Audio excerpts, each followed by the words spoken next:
tarde, tudo bom com vocês? Sou a professora Luana e hoje, na videoaula de hoje, vamos trabalhar um pouco dos organismos internacionais, certo? E aí vamos aqui começar com a ONU, tá? A Organização das Nações Unidas, que ela nasceu, ela é originária desde 1919, após a Primeira Guerra Mundial, e ela tinha uma nomenclatura diferente. Ela é chamada de Liga das Nações, tá? Por que ela foi criada? Como aconteceu a Primeira Guerra Mundial em 1914, teve início da Primeira Guerra Mundial com as políticas dos países imperialistas, tá? Países esses que tinham como objetivo conquistar e expandir seus territórios no continente africano e asiático, Teve o início da corrida atrás de recursos também para as revoluções industriais, tá? Para o processo de industrialização que estava acontecendo na Europa. Então, tudo isso, essa corrida para a África, essa corrida de recursos, essa expansão territorial deu início à Primeira Guerra Mundial. E aí tinha dois grupos, vocês têm que lembrar, a Tríplice Entente e a Tríplice Aliança, porque aqui está com um nomezinho diferente, tá?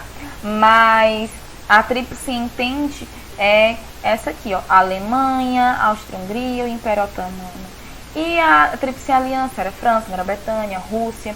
Rússia que saiu no meio da guerra em 1918, para fazer a sua Revolução Russa, e volta posteriormente como União Soviética, os Estados Unidos. Então, a Tríplice Aliança, ela venceu a guerra, tá?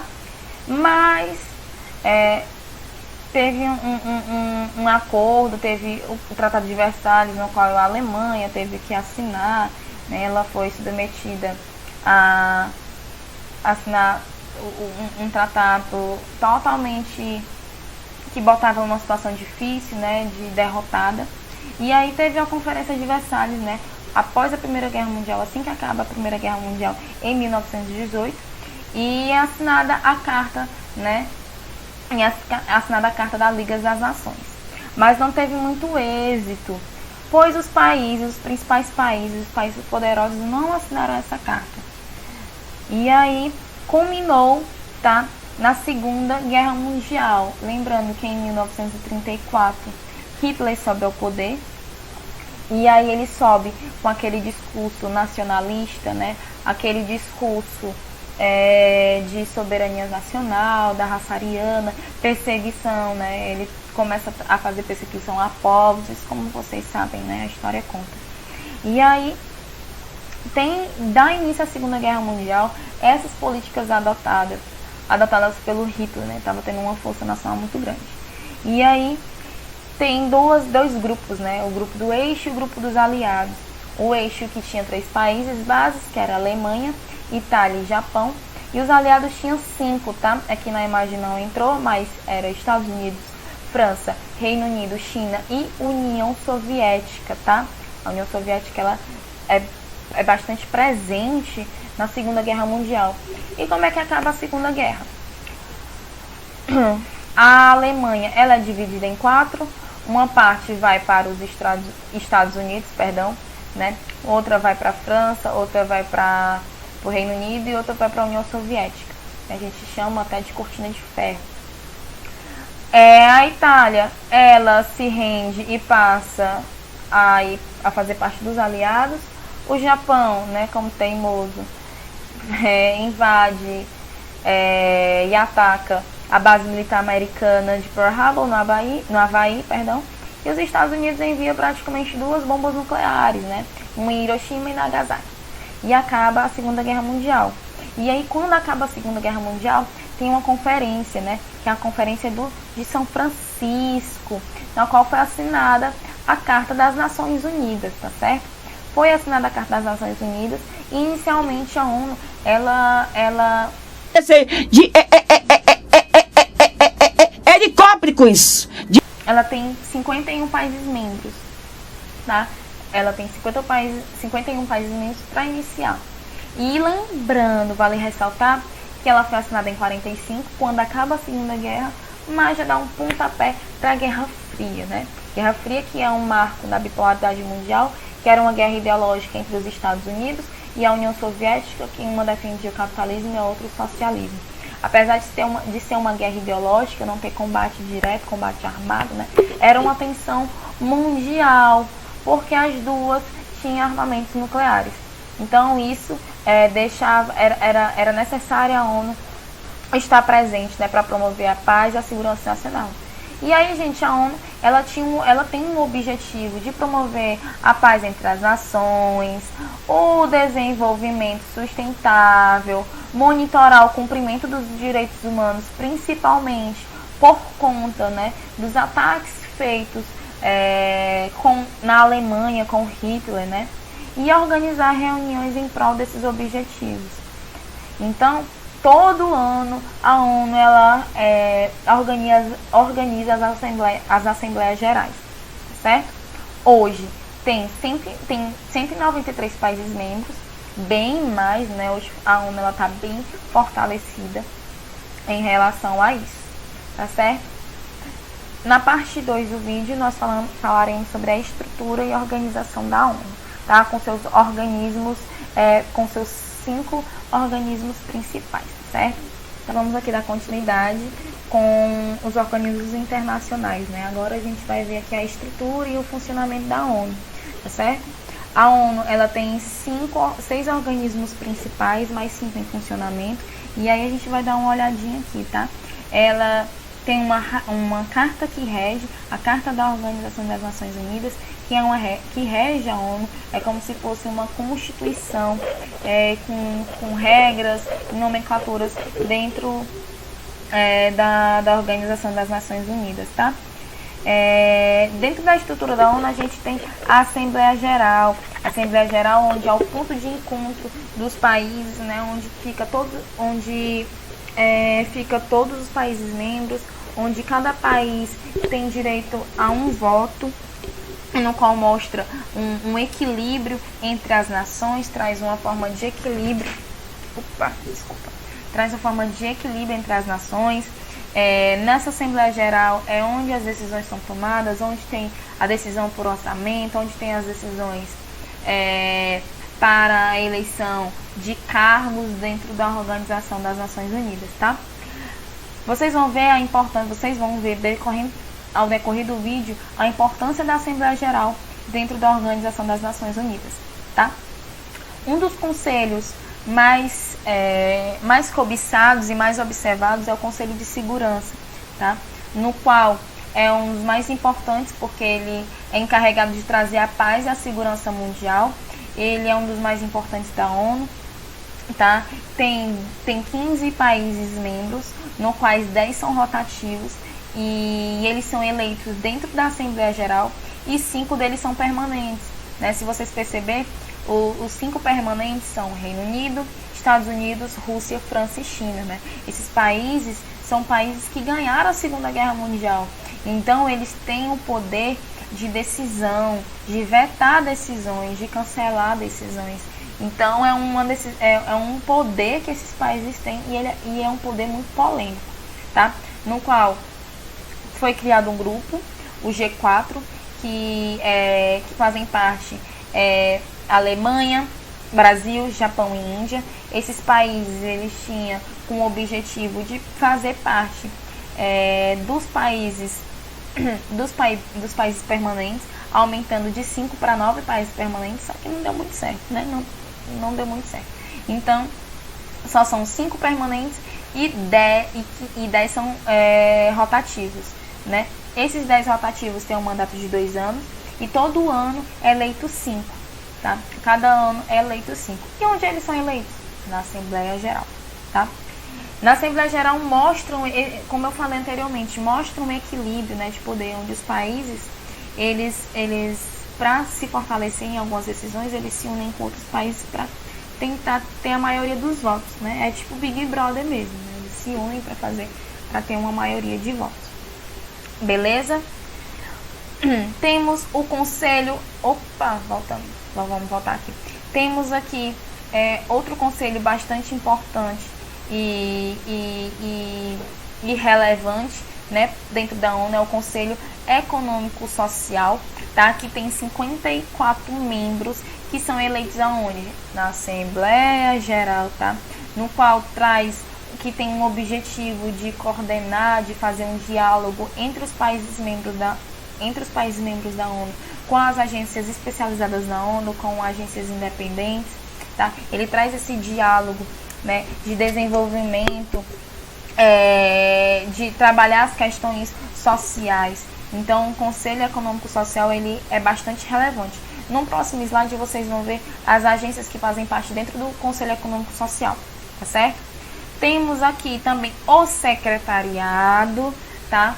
Que o presidente desse secretariado é eleito, né, através de votação. Aonde, Luana? Dentro da Assembleia Geral. Vocês estão vendo, né? A importância da Assembleia Geral. Quase tudo é decidido na Assembleia Geral, né? Esse secretariado, ele tenta trazer soluções, tá? Soluções a fim de trazer um objetivo comum para todos os países. Exemplo da Covid, né? Do coronavírus. Eles vão tentar trazer soluções financeiras, né, para um bem maior, para um bem de todos. Né? Eles têm sempre um objetivo comum. E aí o presidente, né, o presidente do secretariado, ele também pode apontar, ele pode delegar funções, né? Pode escolher comandantes para ir para as missões de paz, pode administrar essas missões de paz. Ele tem o recurso de administrar essas missões de paz, né? Também tem o recurso do orçamento da ONU, né? Onde fica o orçamento total da ONU, ele tem esse controle, tá? Outra coisa, a Corte Internacional de Justiça, ela vem para trazer essa corte, ela vem uma forma de mediar os conflitos internacionais. Por muitas vezes esses conflitos são por causa de territórios, né? Por causa de fronteiras territoriais. Então a Corte Internacional de Justiça entra em ação para tentar resolver e mediar esses conflitos, tá? E dentro da Corte Internacional tem 15 juízes, né? Que tem 9 anos de mandato cada juiz, né? E esses 15 juízes, 5 deles são dos países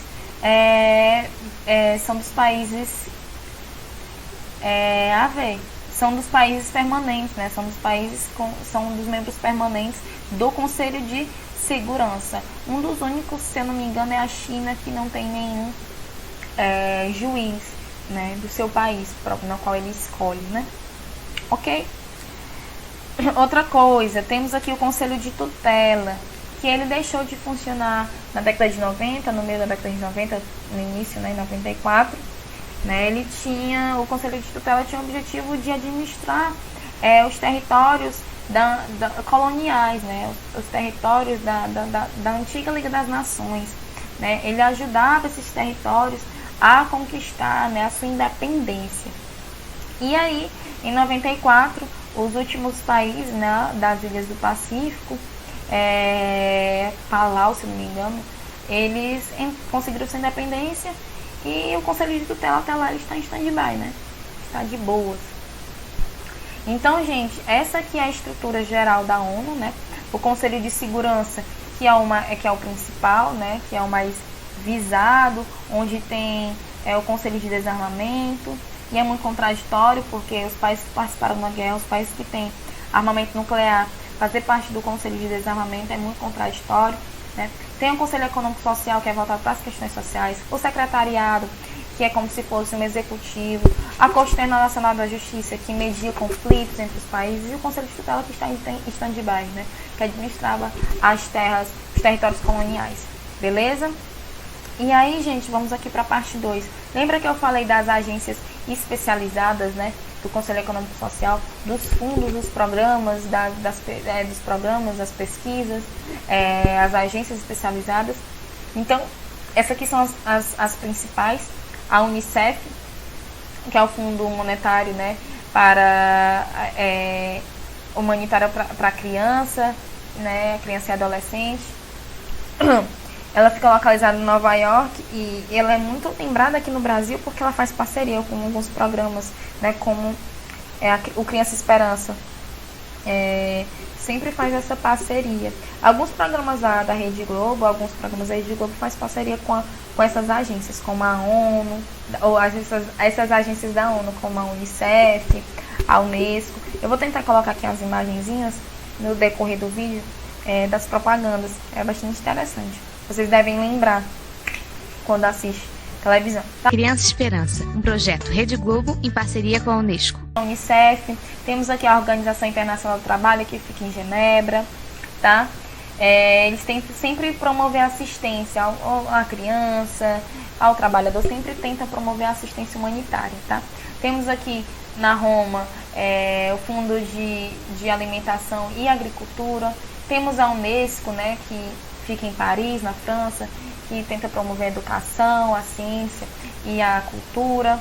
Temos o Banco Mundial que não é um fundo de financiamento, e sim de empréstimo, onde os países eles podem fazer empréstimos de dinheiro, mas possivelmente pode pagar juros altíssimos por conta desse empréstimo, tá? Ele foi criado na década de 70, quando houve a crise do petróleo, e aí os países se reuniram para criar o Banco Mundial, tá? O BIRD. Beleza? Que fica em Washington, tá? Banco Internacional para a Reconstrução e Desenvolvimento. Temos a GATT, tá? O Acordo Geral das Tarifas Aduaneiras e Comércio, hoje ele não existe mais. Temos o FMI, eu acho que vocês já citaram bastante, né? O Fundo Monetário Internacional. Esse FMI está dentro do Banco Mundial. Esse Fundo Monetário, os países eles podem ter acesso, tá? O Brasil teve acesso diversas vezes, né? E entrou em crise porque não conseguiu pagar a dívida, tá? Temos a OMS, que hoje, né, com essa crise do coronavírus... Guess what, bitch? Coronavirus!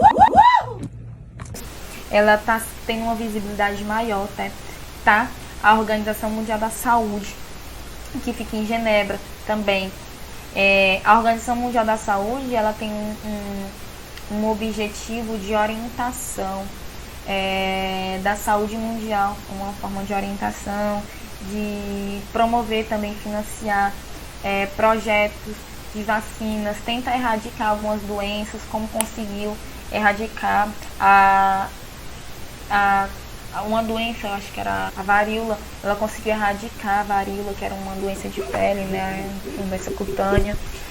Então, a Organização Mundial da Saúde, ela tem dentro do seu corpo um grupo de pesquisadores, de doutores, de médicos, de pesquisadores na área da saúde, que traz informações e orientações e atualizações de como nós procedemos em épocas de crise sanitária, né, como está acontecendo hoje com a Covid-19, tá certo?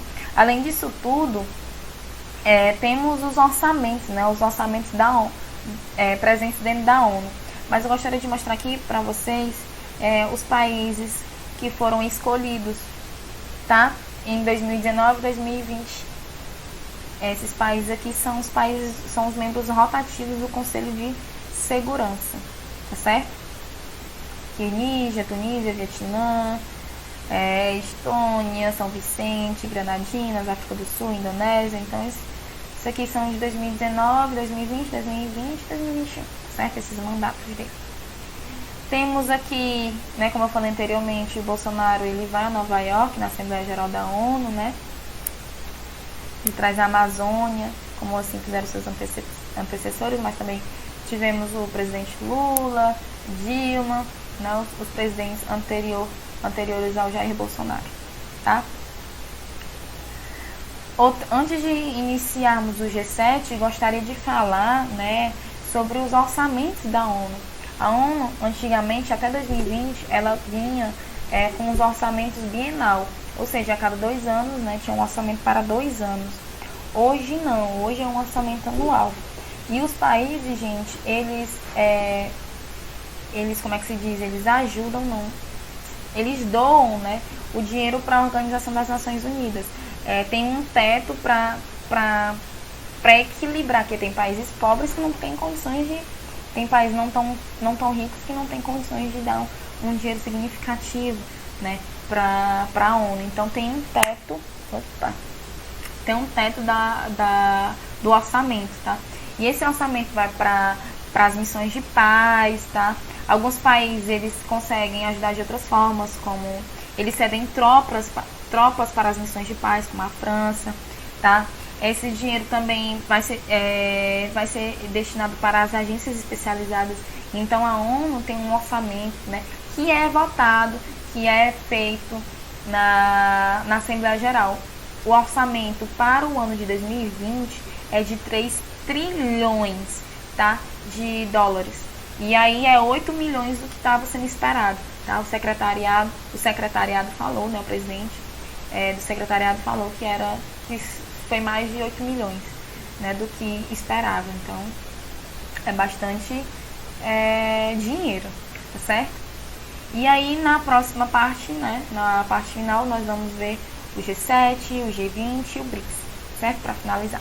Vamos ver aqui o G7, o G20, né? Falei um pouco do G4 durante a ONU, mas vale relembrar, né? O G vem de globalização, vem de grupo. Quando você vê um G e um número na frente, tá se referindo a um grupo de países, tá? Após globalização, beleza? E com a globalização, perdão, não após não, com a globalização. E aí surgiu o G7, tá? Eu vou adicionar aqui, que eu esqueci, o nosso laser, nosso computador. O G7 é um grupo de 7 países, tá? Canadá, Reino Unido, Alemanha, Japão, França, Estados Unidos e Itália, tá?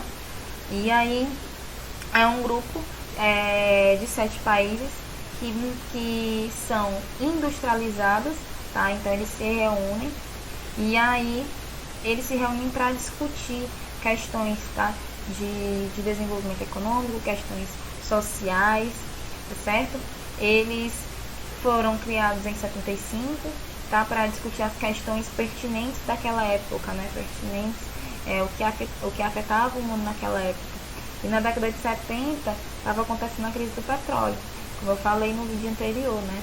Tanto que foi criado o Banco Internacional, o Banco Mundial, perdão. Então, o G7 era um grupo que na época era as maiores potências do mundo, tá? E aí ele tinha um objetivo de discutir sobre essas questões de mercado, questões econômicas, e ele existe até hoje. Mas esse grupo não é as maiores economias do mundo, né? Foram superados, né? Seu crescimento, sua riqueza está diminuindo em relação a outros países, tá? Em relação aí, como se a gente for comparar outros países. A Rússia entrou no grupo, tá? E aí teve uma mudança na nomenclatura, que passou a ser chamado de G8, mas em 2014 a Rússia entrou em um conflito, né, na região da Crimeia com a Ucrânia, tá? E aí o grupo G7 definiu, né, o afastamento da Rússia dentro do grupo G7. E esse afastamento da Rússia se deu por conta desse conflito da Crimeia, né? A Rússia apoiou a Ucrânia tentar entrar na União Europeia e tem vários requisitos para entrar na União Europeia. Então o G7 ele se absteve e preferiu deixar a Rússia de lado. Então a Rússia entrou, mas saiu, né, e voltou a ser G7. E aí, gente, o G7 ele tem os seus objetivos, né? Como nós vivemos no mundo globalizado, no mundo capitalista, eles têm uns objetivos nas suas reuniões de discutir sobre a abertura de mercados, problemas financeiros, tá? Reuniões políticas, estratégias econômicas. Então, o G7 é basicamente para isso, tá certo? Lembra que eu falei sobre o G4?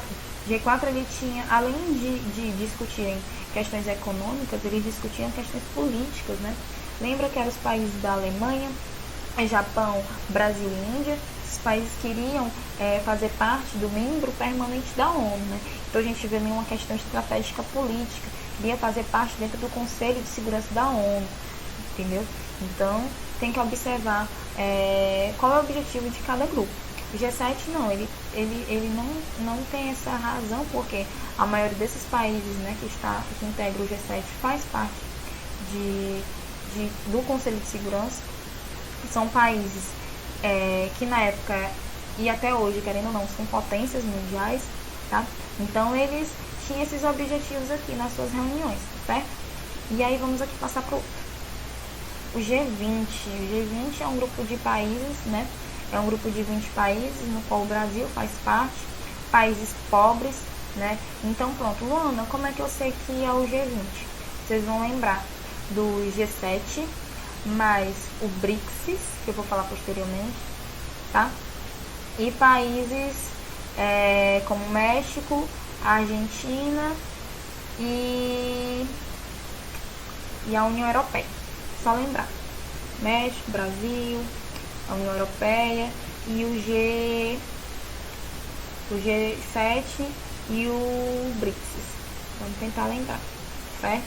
Uma nomenclatura mais fácil de tentar aprender quais são os países que fazem parte. Mas você sabendo que é o Brasil e a das maiores potências do mundo fazem parte, já é bastante interessante, tá? É um grupo criado na década de 90, tá? Para traçar, né, soluções e respostas para crises financeiras que aconteciam naquele período. Então, esses países, eles tentaram buscar soluções para tentar estabilizar sua economia, para tentar fazer uma abertura, né, econômica com outros países, tá certo? Então, fortaleceu, né? E esses países, querendo ou não, alguns países pobres, né, países emergentes, eles tiveram uma economia mais alavancada. Então, gente, o G20 é a junção dos países mais ricos, né, mais industrializados com países emergentes, tá certo? E aí, gente, quando faz essa abertura, né, esses países fazem essa abertura, eles conseguem participar de decisões mundiais, né, quando esses países pobres, eles têm essa oportunidade, né, esse espaço, eles conseguem participar de decisões mundiais, certo? Mas de modo geral, gente, vamos tentar lembrar. O G20 é a junção dos países mais industrializados com países emergentes, tá certo? E aí, gente, o objetivo do G20 é favorecer nas negociações econômicas internacionais, debate sobre as políticas globais, discussões sobre regras comuns, criação de mecanismos voltados para a desregulamentação econômica, criação de formas para a liberação do comércio mundial. Se você perceber, esses aqui são os principais objetivos. Mas, se prestar atenção, é mais voltado para a economia, para tentar evitar crises econômicas, né, discussão de políticas, né, estratégias políticas globais, entendeu? Então, esses grupos, eles não são criados sem nenhuma intenção, não. Eles são bem intencionados e bem participativos, tá certo? Outro grupo que é bastante interessante, que por muitos é confundido como um bloco econômico, mas não, é um bloco de países emergentes, tá? Os BRICS, que é a junção da sigla, né? É Brasil, Rússia, Índia, China e África do Sul, né? A África do Sul entrou posteriormente, mas hoje ela faz parte. Mas se você perceber aqui, foi a última foto, né? Com os líderes, os chefes de Estado, né, do participantes dos BRICS. Então tem o Jair Bolsonaro, tem o Vladimir Putin, né? Então é só vocês olharem as características físicas de cada região que dá para identificar. O Brasil, né, um homem branco, a Rússia um cara careca e branco, a China os olhinhos puxadinhos, a África do Sul negro, e a Índia com até aquelas roupinhas, né, uns vestimentos tradicionais da sua população, né? Então, os BRICS é um grupo de países emergentes, é um grupo de países pobres, que a sua economia está em crescimento, tá certo? Esses países, eles são países de tamanho continental. Temos só a Rússia, a China, o Brasil e a Índia, os maiores países territoriais, né, em questão territorial, né? Esse bloco fazem parte de 40% da população mundial. Se a gente juntar a China e a Índia, já tem uma população bastante considerável, né? Lembrando que a China é um dos maiores países do mundo, com mais de 300 milhões de pessoas, bilhões, quer dizer, de pessoas. beleza? Então, deixa eu só verificar aqui se são milhões a bilhões. Nem lembro nada. Tu corta, vê isso aqui. Vou mais, eu vou me esticar. Perdão, gente. A China, ela tem 1 bilhão. Eu troquei, eu tô trocando as bolas aqui. A China tem 1 bilhão e 300 milhões de pessoas, né? A Índia tem 1 bilhão e 200 milhões. E o Brasil tá com 200 milhões de pessoas. Então, tem a presença dos países mais populosos do mundo, tá certo? Outra coisa, esses países, né, esse bloco foi criado em 2001, tá? Esses países foram escolhidos por causa do seu potencial, por causa do seu crescimento econômico em relação aos outros países, tá? E aí o BRICS, ele tem um objetivo de financiar projetos de infraestrutura e desenvolvimento para países mais pobres, né, para países emergentes. Tanto que eles criaram um banco, tá? O banco do BRICS.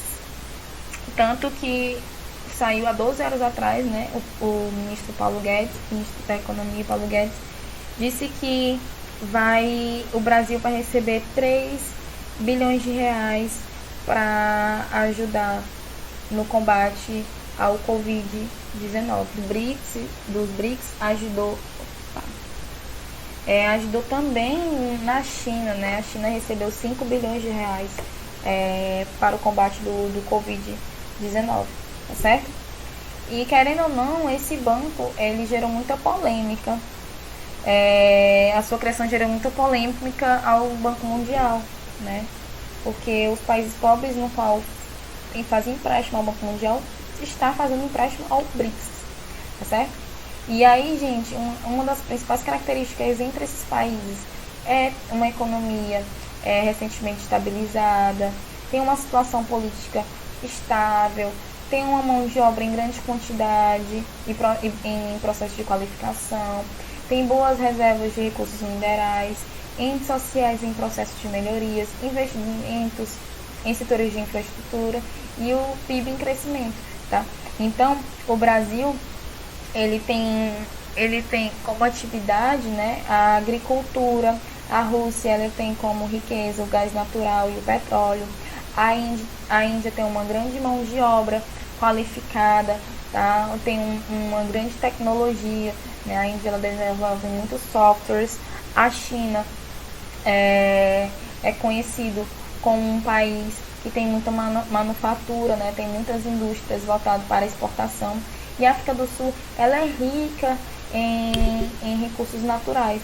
Então, esse mosaico de riqueza entre os países faz com que tenha um crescimento muito grande e fortaleça ainda mais esse bloco